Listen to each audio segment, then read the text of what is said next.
A convicted cop killer is scheduled to speak on a SUNY campus. The widow of one of the victims leading criticism against the event. News 12's Virginia Huey spoke with her as outraged protesters gathered to make their voices heard.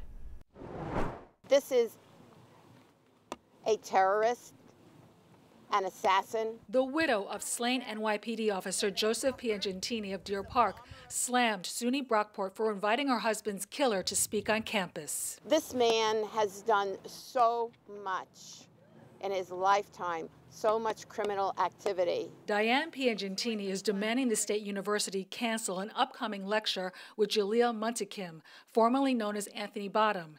He's one of the men convicted of murdering her husband and Officer Waverly Jones in 1971.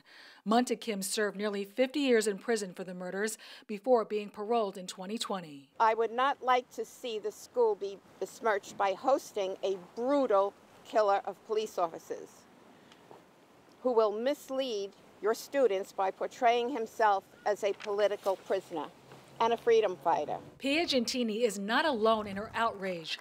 Backed by scores of line-of-duty families and the PBA, her supporters say SUNY Brockport's invitation is a slap in the face to law enforcement and sends the wrong message to students. We cannot pollute the minds of the next generation thinking it's okay if you call yourself a political prisoner. You're a murderer. Since announcing the April 6th lecture earlier this month, SUNY Brockport has now moved Muntakim's speech to a virtual forum, citing security concerns. But Piagentini and her supporters say the school should scrap the event altogether. It should be an honor and a privilege to speak at one of our colleges or universities. It shouldn't be given to a cop killer. Opponents of Muntakim's lecture have taken their fight online with a petition that already has more than 700 signatures. They're also planning to make their voices heard in Albany. Good, decent values need to be upheld. It's right versus wrong. And at the end of the day, SUNY Brockport, choose what side you're on.